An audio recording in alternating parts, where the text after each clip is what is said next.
നമസ്കാരം, ഞാൻ ഗുഡ്സൺ കട്ടപ്പന. മറ്റൊരു വാഹനത്തെ എങ്ങനെ ഓവർടേക്ക് ചെയ്യാം, ബിഗിനേഴ്സിന് വേണ്ടി ചെയ്യുന്ന ഒരു വീഡിയോയാണിത്. ഓക്കെ, അപ്പോൾ നമുക്ക് വീഡിയോയിലേക്ക് പ്രവേശിക്കാം. തുടക്കക്കാര് ഓവർടേക്ക് ചെയ്യുമ്പോൾ ചെയ്യുന്ന ചില മിസ്റ്റേക്കുകൾ ഏറ്റവും ആദ്യം ഒന്ന് പറഞ്ഞു തരാം. ഒന്നാമതായിട്ട് സംശയത്തോടെയുള്ള ഓവർടേക്കിംഗ്. അതായത് മറ്റൊരു വാഹനത്തെ ഓവർടേക്ക് ചെയ്യുമ്പോൾ എനിക്ക് കൃത്യമായിട്ട് ഓവർടേക്ക് ചെയ്യാൻ സാധിക്കുമോ എന്നുള്ളൊരു സംശയത്തോടെ ഓവർടേക്ക് ചെയ്യുവാനായിട്ടുള്ളൊരു ശ്രമം നടത്തുക. എന്നിട്ട് ശ്രമം പരാജയപ്പെട്ട് വീണ്ടും ആ വാഹനത്തിൻ്റെ മുന്നിൽ പോകുന്ന ഏതൊരു വാഹനമായിക്കോട്ടെ ആ വാഹനത്തിൻ്റെ പുറകിലേക്ക് കഷ്ടപ്പെട്ട് ബുദ്ധിമുട്ടി വരുന്ന ഒരു അവസ്ഥ ഉണ്ടാകാറുണ്ട്. രണ്ടാമതായിട്ടുള്ള ഓവർടേക്കിങ്, രണ്ടും കൽപ്പിച്ചുള്ള ഓവർടേക്കിങ്. അതായത് രണ്ടും കൽപ്പിച്ച് മുന്നിൽ പോകുന്ന ഒരു വാഹനത്തെ ഓവർടേക്ക് ചെയ്തു പോകുന്ന സിറ്റുവേഷൻസ്. ഇങ്ങനെ രണ്ട് തരത്തിലുള്ള തെറ്റായിട്ടുള്ള ഓവർടേക്കിംഗ് മെത്തേഡ് കൂടുതലും പുതിയതായിട്ട് വണ്ടി പഠിക്കുന്ന വിദ്യാർത്ഥികൾ ചെയ്യാറുണ്ട്. ഒരു കാരണവശാലും നിങ്ങൾ അങ്ങനെ ചെയ്യുവാൻ പാടില്ല. വലിയ അപകടങ്ങൾ ഉണ്ടാകുവാനുള്ള സാധ്യതകൾ കൂടുതലാണ്. തീർച്ചയായിട്ടും നിങ്ങൾക്ക് കൂടുതൽ ആത്മവിശ്വാസം ഈ ഒരു വീഡിയോയിലൂടെ ലഭ്യമാകും. അതുകൊണ്ട് തന്നെ നിങ്ങൾ വീഡിയോ ആദ്യം മുതൽ അവസാനം വരെ കാണുവാനായിട്ട് ശ്രമിക്കുക.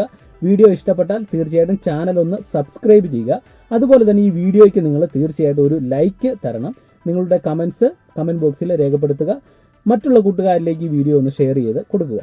അപ്പോൾ ഒന്നാമതായിട്ടുള്ള തെറ്റായിട്ടുള്ള ഒരു ഓവർടേക്കിംഗ് മെത്തേഡ്, സംശയത്തോടെ ഓവർടേക്ക് ചെയ്യുന്ന ഒരു രീതി. നിങ്ങളത് ചെയ്യുവാൻ പാടില്ല. നമ്മൾ മറ്റൊരു വാഹനത്തെ ഓവർടേക്ക് ചെയ്യുമ്പോൾ നല്ല ആത്മവിശ്വാസത്തോടെ വേണം ആ ഒരു കാര്യം ചെയ്യാൻ.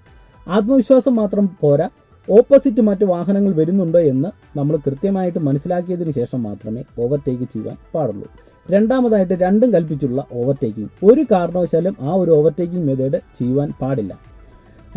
എപ്പോൾ വേണേലും അപകടങ്ങൾ ഉണ്ടാകുവാനുള്ള സാധ്യതകൾ കൂടുതലാണ്. ഒരു പക്ഷെങ്കിൽ ആദ്യം ഒരു തവണ നമ്മൾ ഓവർടേക്ക് ചെയ്തു, നമ്മൾ രക്ഷപ്പെട്ടു പോയെന്നിരിക്കാം, രണ്ടാമത് നമ്മൾ രക്ഷപ്പെട്ടേക്കാം.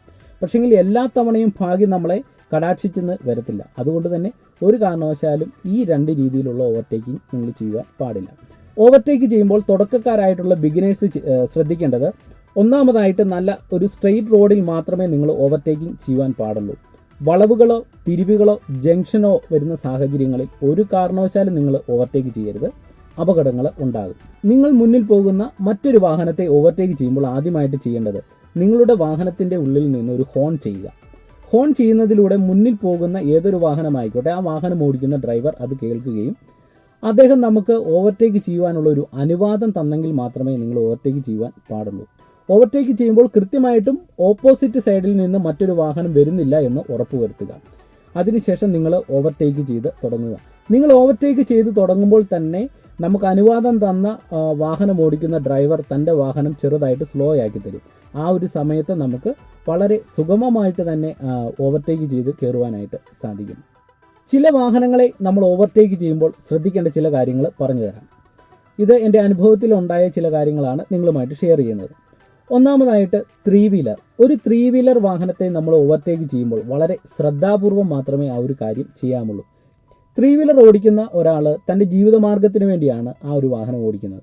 പെട്ടെന്ന് വണ്ടി ഓടിച്ചുകൊണ്ട് പോകുന്ന സമയത്ത് ഒരാൾ കൈ നീട്ടിയാൽ മുന്നിൽ പോകുന്ന ത്രീ വീലർ ഓടിക്കുന്ന ഒരാൾ കൃത്യമായിട്ട് വണ്ടി അവിടെ നിർത്തിയിരിക്കും. നമ്മൾ ശ്രദ്ധാപൂർവമല്ല പോകുന്നതെങ്കിൽ മുന്നിൽ പോകുന്ന ആ ഒരു വാഹനത്തെ കൃത്യമായിട്ട് നമ്മുടെ വാഹനം ഇടിക്കുവാനുള്ള സാധ്യതകൾ തീർച്ചയായിട്ടും ഉണ്ടാകും. എന്നാൽ ചില ത്രീ വീലർ ഓടിക്കുന്നവരെ നിങ്ങൾ ശ്രദ്ധിച്ചിട്ടുണ്ടോ? ഒരാൾ കൈ നീട്ടിയാലും അദ്ദേഹം കൃത്യമായിട്ട് പുറകിൽ നിന്ന് മറ്റൊരു വാഹനം വരുന്നുണ്ടോ എന്ന് നോക്കിയതിന് ശേഷം ഇൻഡിക്കേറ്റർ ഇട്ട് കൃത്യമായിട്ട് ബുദ്ധിമുട്ടില്ലാത്ത ഒരു രീതിയിൽ വാഹനം സൈഡ് ഒതുക്കി മാത്രമേ നിർത്താറുള്ളൂ. എന്നാൽ ചിലർ അങ്ങനെ ചെയ്യാറില്ല.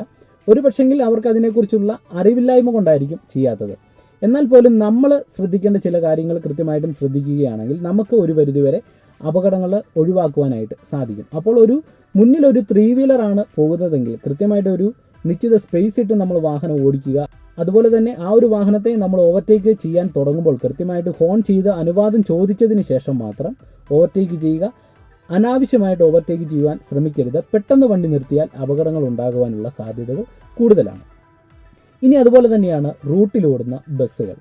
റൂട്ടിലോടുന്ന ഒരു ബസ്സിനെ നമ്മൾ ഓവർടേക്ക് ചെയ്യുമ്പോൾ ശ്രദ്ധിക്കേണ്ട ചില കാര്യങ്ങൾ. കൃത്യമായിട്ട് സ്റ്റോപ്പുകളിൽ വണ്ടി നിർത്തുവാനുള്ള സാധ്യതകൾ കൂടുതലാണ്. അത് നമുക്ക് കൃത്യമായിട്ട് അറിയാവുന്ന കാര്യങ്ങളാണ്. അതുകൊണ്ട് തന്നെ നിശ്ചിതമായിട്ടുള്ള ഒരു സ്പേസ് ഇട്ട് നമ്മൾ വരിക. ഒരു സ്റ്റോപ്പിൽ കൃത്യമായിട്ട് ബസ് നിർത്തിയാൽ ഉടൻ തന്നെ നിങ്ങൾ ഓവർടേക്ക് ചെയ്യുവാൻ പാടില്ല. കാരണം ബസ്സിൽ നിന്ന് ഇറങ്ങി വരുന്ന യാത്രക്കാരുണ്ടാവും. അവർ യാത്രക്കാർ ഇറങ്ങിയതിന് ശേഷം ഉടൻ തന്നെ ചിലപ്പം ബസ്സിൻ്റെ മുന്നിൽ നിന്ന് റോഡ് ക്രോസ് ചെയ്യുന്നവർ ഉണ്ടായിരിക്കാം. ആ ഒരു സമയത്ത് ബസ് നിർത്തിയല്ലോ എന്ന് ഓർത്തി നമ്മൾ ഓവർടേക്ക് ചെയ്താൽ കൃത്യമായിട്ടും ബസ്സിൽ നിന്ന് ഇറങ്ങി വരുന്ന യാത്രക്കാരെ തട്ടുവാനും അപകടങ്ങൾ ഉണ്ടാകുവാനുള്ള സാധ്യതകൾ കൂടുതലാണ്. അതുകൊണ്ട് തന്നെ അങ്ങനെ ഒരു വാഹനം നിർത്തിയാലും യാത്രക്കാരെല്ലാം പോയി എന്ന് ഉറപ്പുവരുത്തിയതിന് ശേഷം ഓപ്പോസിറ്റ് സൈഡിൽ നിന്ന് മറ്റു വാഹനങ്ങൾ വരുന്നില്ല എന്ന് ഉറപ്പുവരുത്തിയതിന് ശേഷം ഹോൺ ചെയ്ത് കൃത്യമായിട്ടുള്ള രീതിയിൽ മാത്രമേ നിങ്ങൾ ഓവർടേക്ക് ചെയ്യുവാൻ പാടുള്ളൂ. ഒരു വണ്ടിയുമായിട്ട് നിങ്ങൾ റോഡിൽ ഇറങ്ങുമ്പോൾ നിങ്ങൾ തുടക്കക്കാരായിട്ടുള്ള വിദ്യാർത്ഥികളാണ്. റോഡിൽ ഇറങ്ങുന്ന സമയത്ത് നന്നായിട്ട് വാഹനം ഓടിക്കുന്നവരുണ്ടാകാം, അതുപോലെ തന്നെ നിങ്ങളെപ്പോലെ തുടക്കക്കാരായിട്ടുള്ളവർ ഉണ്ടായിരിക്കണം.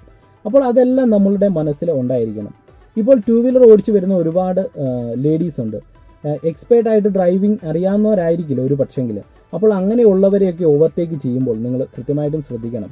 മുന്നിൽ പോകുന്ന ഒരു ലേഡി ആണെങ്കിൽ അദ്ദേഹം വണ്ടി ഓടിക്കുന്നതിലൂടെ തന്നെ നമുക്ക് മനസ്സിലാവും നന്നായിട്ട് വണ്ടി ഓടിക്കുന്ന ഒരാളാണോ എന്നുള്ളത്. അത് സ്ത്രീ ആണെങ്കിലും പുരുഷനാണെങ്കിലും നമുക്കത് കൃത്യമായിട്ട് മനസ്സിലാക്കുവാനായിട്ട് സാധിക്കും. അത് മനസ്സിലാക്കി മാത്രമേ നമ്മൾ ഓവർടേക്ക് ചെയ്യാൻ പാടുള്ളൂ. അപ്പോൾ ഇങ്ങനെയുള്ള കാര്യങ്ങൾ നമ്മൾ വണ്ടി റോഡിൽ ഓടിക്കുമ്പോൾ ശ്രദ്ധിക്കണം. ഇനി ഓവർടേക്കിങ്ങുമായിട്ട് ബന്ധപ്പെട്ട് തുടക്കക്കാർക്ക് ഉണ്ടാകാൻ പോകുന്ന മറ്റൊരു സംശയം, ഏത് ഗിയറിൽ ഓവർടേക്ക് ചെയ്യാം?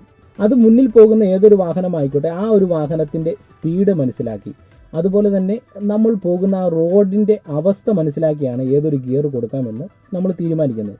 ഇപ്പോൾ ഒരു സ്ട്രെയിറ്റ് ആയിട്ടുള്ള ഒരു റോഡിൽ നല്ല സ്പീഡിലാണ് നമ്മൾ വരുന്നത്, ഒരു 4th ഗിയറിലാണ് വരുന്നത്, മുന്നിലൊരു വാഹനം പോകുന്നു, നല്ല സ്ട്രെയിറ്റ് റോഡാണെന്ന് മനസ്സിലാക്കിയാൽ ഒരു ഹോൺ ചെയ്തതിന് ശേഷം മുന്നിൽ പോകുന്ന ഡ്രൈവറിൻ്റെ അനുവാദം കിട്ടിയാൽ കൃത്യമായിട്ടും 4th ഗിയറിൽ തന്നെ നമുക്ക് ഒരു പക്ഷെങ്കിലും ഓവർടേക്ക് ചെയ്യുവാനായിട്ട് സാധിക്കും. അത് നല്ല സ്ട്രെയിറ്റ് ആയിട്ടുള്ള ഒരു റോഡിലാണെങ്കിൽ. എന്നാൽ ചിലപ്പോൾ സ്ട്രെയിറ്റ് ആയിട്ടുള്ള റോഡായിരിക്കാം, എന്നാൽ മുന്നിൽ പോകുന്ന വാഹനത്തിന് സ്പീഡ് കുറവായിരിക്കാം, അതുപോലെ തന്നെ ഓപ്പോസിറ്റ് ചില വാഹനങ്ങൾ വരുന്ന അവസ്ഥകളൊക്കെ ഉണ്ടെങ്കിൽ തീർച്ചയായിട്ടും നമുക്ക് 4th നിന്ന് വീണ്ടും ഗിയർ ഡൗൺ ചെയ്ത് 3rd ഇട്ട് കൊടുക്കേണ്ടി വരും, ചിലപ്പോൾ 2nd കയറേണ്ടി വരും. അപ്പോൾ ഇന്ന ഒരു ഗിയറിൽ നമുക്ക് ഓവർടേക്ക് ചെയ്യുവാനായിട്ട് സാധിക്കത്തില്ല. അത് റോഡിൻ്റെ അവസ്ഥ മനസ്സിലാക്കി സ്വയമായിട്ട് നമ്മൾ മനസ്സിലാക്കി ചെയ്യേണ്ട ഒരു കാര്യമാണ്. വണ്ടി തീർത്തും സ്ലോ ആയാൽ അതനുസരിച്ച് ഗിയർ കൊടുക്കുക. വണ്ടി നിന്ന് പോയാൽ നമ്മൾ എന്ത് ചെയ്യും? വണ്ടി തീർത്തും റണ്ണിങ് കുറഞ്ഞ് പോയാൽ നമുക്ക് ഫസ്റ്റ് ഗിയറിലേ കൊടുക്കുവാനായിട്ട് സാധിക്കത്തുള്ളൂ. എന്നാൽ റണ്ണിങ് ഉണ്ടെങ്കിൽ അതനുസരിച്ചുള്ള ഗിയർ കൊടുത്ത് ഓവർടേക്ക് ചെയ്യുക എന്നുള്ളത് മാത്രമേ ഇതിനകത്ത് നിങ്ങൾക്ക് ചെയ്യുവാനായിട്ട് സാധിക്കത്തുള്ളൂ. നമ്മളൊരു വാഹനത്തെ ഓവർടേക്ക് ചെയ്യുമ്പോൾ ചെറിയ റോഡാണെങ്കിൽ ആ ഒരു സ്പേസ് കണ്ടെത്തി നമ്മൾ കൃത്യമായിട്ടും നോക്കി മനസ്സിലാക്കി ഓവർടേക്ക് ചെയ്യുക. ഇനി നല്ല സ്പേസ് ഉള്ള ഒരു റോഡാണെങ്കിൽ എന്ത് ചെയ്യണം? നമുക്ക് ആ ഒരു സ്പേസ് ഉപയോഗിക്കുന്നതിന് പ്രശ്നമില്ല. അതായത് നല്ല വീതിയുള്ള റോഡിൽ മുന്നിൽ പോകുന്ന ഒരു വാഹനത്തെ നമ്മൾ ഓവർടേക്ക് ചെയ്യുന്നു, അനുവാദമൊക്കെ കിട്ടിയതിന് ശേഷം നമ്മുടെ വാഹനം മുന്നിൽ പോകുന്ന വാഹനത്തെ ഓവർടേക്ക് ചെയ്യുമ്പോൾ കൃത്യമായിട്ടും നല്ല വീതിയുള്ള റോഡാണെങ്കിൽ മുന്നിൽ പോകുന്ന വാഹനവുമായിട്ട് ചേർന്നൊന്നും പോകേണ്ട ആവശ്യമില്ല. നമ്മൾ കുറച്ച് സ്പേസ് ഇട്ട് നമുക്ക് തിരിഞ്ഞു കയറി പോകുവാനായിട്ട് സാധിക്കും. അപ്പോൾ ഇങ്ങനെയുള്ള കാര്യങ്ങളൊക്കെ നിങ്ങൾ വണ്ടി ഓവർടേക്ക് ചെയ്യുമ്പോൾ പ്രധാനമായിട്ടും ശ്രദ്ധിക്കുക. അപ്പോൾ ഒന്നാമതായിട്ട് സംശയത്തോടെ നിങ്ങൾ ഓവർടേക്ക് ചെയ്യുവാൻ പാടില്ല. രണ്ടാമതായിട്ട് രണ്ടും കൽപ്പിച്ചുള്ള ഓവർടേക്കിംഗ് പാടില്ല. കൃത്യമായിട്ട് ഞാൻ ഈ പറഞ്ഞ നിർദ്ദേശങ്ങളൊക്കെ പാലിച്ചാൽ തീർച്ചയായിട്ടും നിങ്ങളുടെ ഡ്രൈവിങ് കുറെ കൂടെ മെച്ചപ്പെടുത്തും. ഓവർടേക്കിങ് നിങ്ങൾക്ക് ആ ഒരു പേടി നിങ്ങൾക്ക് മാറിക്കിട്ടും. അപ്പോൾ ഈ ഒരു വീഡിയോയിൽ നിന്ന് പുതിയതായിട്ട് വണ്ടി പഠിക്കുന്നവർക്ക് കുറേയധികം ആത്മവിശ്വാസം ധൈര്യമൊക്കെ കിട്ടിയെന്ന് പ്രതീക്ഷിക്കുന്നു. ഒരുവിധം വണ്ടി നന്നായിട്ട് പഠിച്ചതിന് ശേഷം മാത്രമേ മെയിൻ റോഡിൽ നിങ്ങൾ വാഹനം ഓടിക്കാവുള്ളൂ. അല്ലാതെ കൂടുതലായിട്ടുള്ള ആത്മവിശ്വാസത്തോടെ ഒന്നും റോഡിൽ ഇറങ്ങി വാഹനം ഓടിക്കുവാൻ പാടില്ല.